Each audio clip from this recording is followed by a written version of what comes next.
Quinta parte do quarto capítulo do manuscrito História de uma Alma, de Santa Teresinha do Menino Jesus. Ao chegar, encontrava ordinariamente a velha senhora Cochain. Fitava-me com seus olhos grandes e límpidos e depois chamava com voz descansada e criteriosa: Senhora Papinal, a senhorita Teresa já chegou.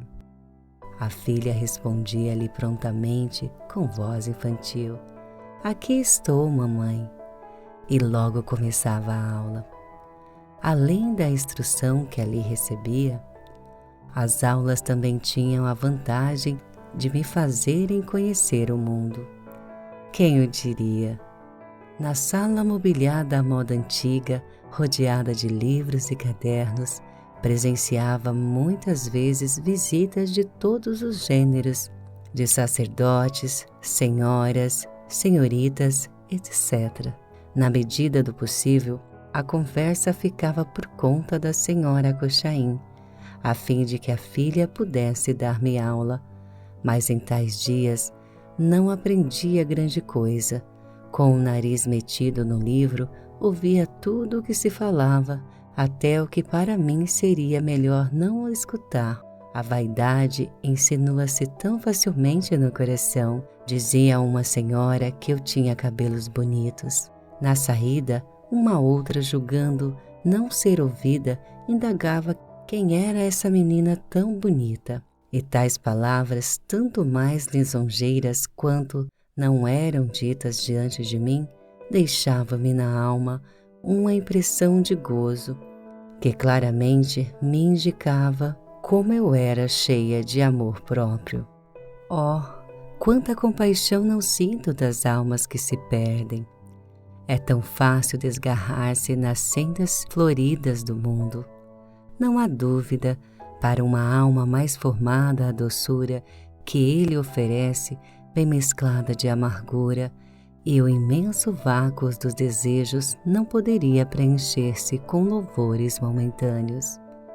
No entanto, se meu coração, desde o seu despertar, não se erguera até Deus, se o mundo me tivera sorrido desde minha entrada na vida, que teria acontecido comigo? Oh, minha mãe querida, com que gratidão canto as misericórdias do Senhor! De acordo com a palavra da sabedoria, não foi Ele que me retirou do mundo antes que o meu espírito se pervertesse com sua malícia e que suas enganosas aparências me seduzissem a alma?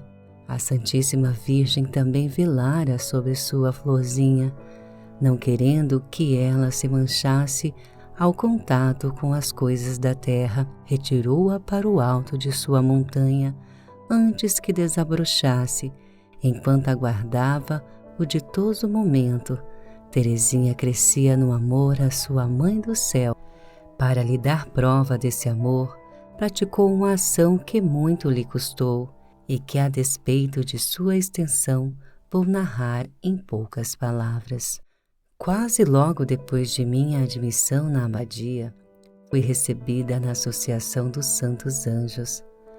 Apreciava muito as práticas de devoção que se me impunham, pois sentia um atrativo todo particular em rezar aos bem-aventurados espíritos do céu, especialmente ao que ao bom Deus me dera para ser companheiro do meu exílio. Algum tempo depois de minha primeira comunhão, a fita de aspirante à filha de Maria substituiu a dos Santos Anjos.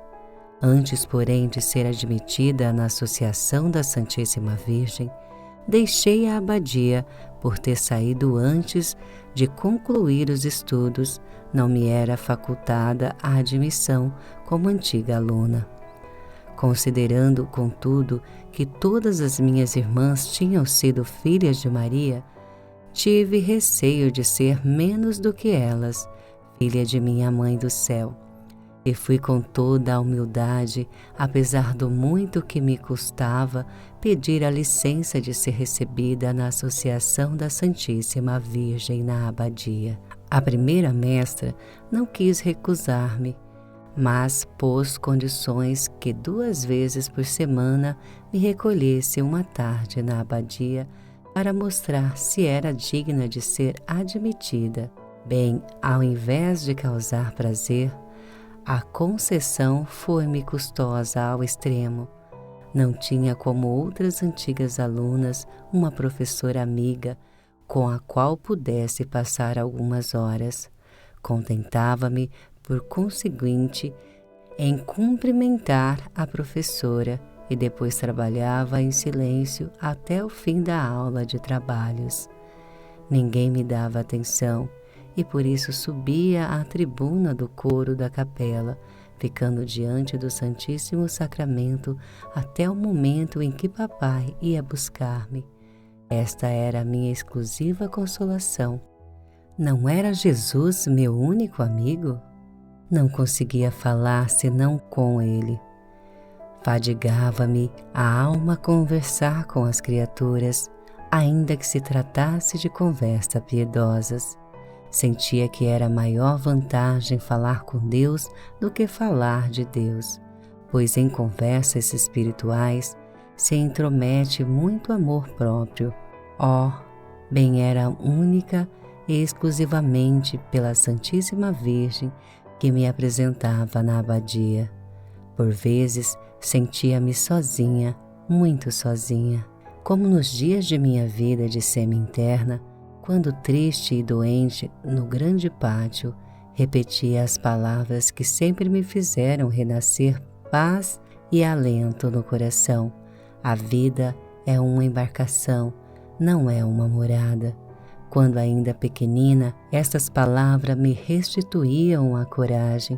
Ainda agora, a despeito dos anos que apagam tantas impressões de piedade infantil, a imagem da embarcação enleva a minha alma, ajudando-lhe a suportar o exílio.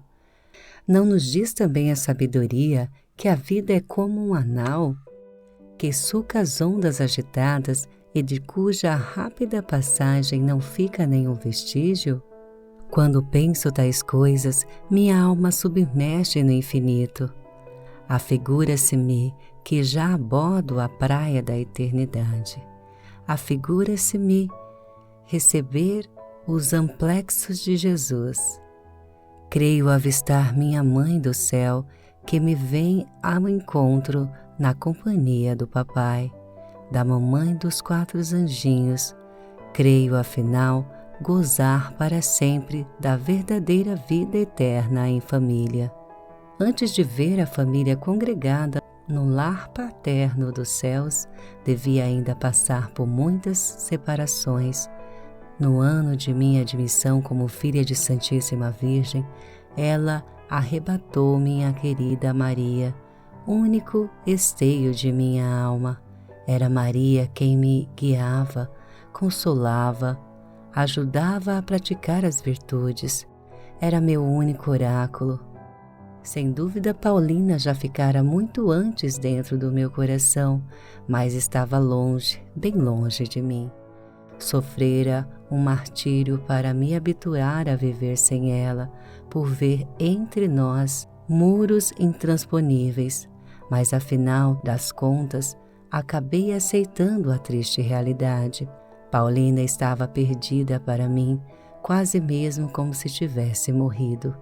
Sempre me queria bem, rezava por mim, mas aos meus olhos, minha querida Paulina se tornara uma grande santa que já não poderia compreender as coisas da terra e as misérias de sua pobre Teresa.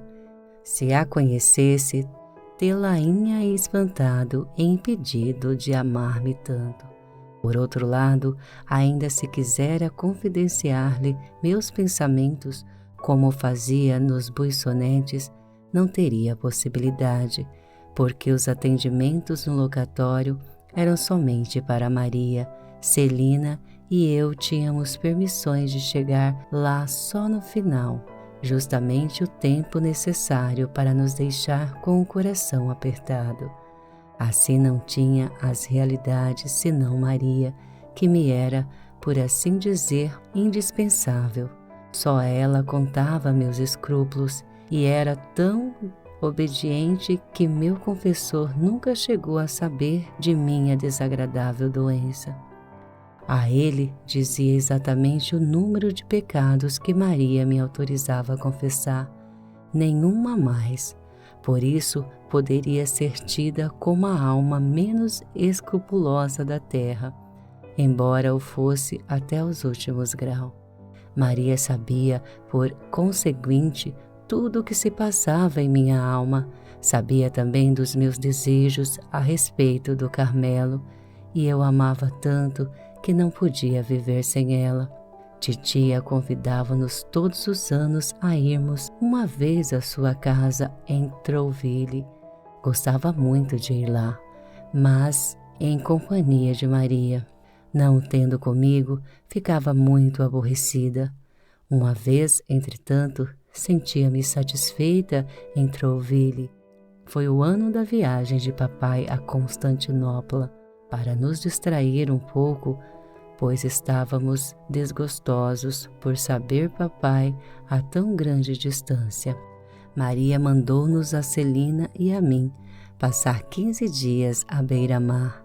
Tive ali muita distração, porque minha Celina estava comigo. Titia arranjava-nos todos os passatempos possíveis, montaria em jumentinhos, pesca de ábodes, etc.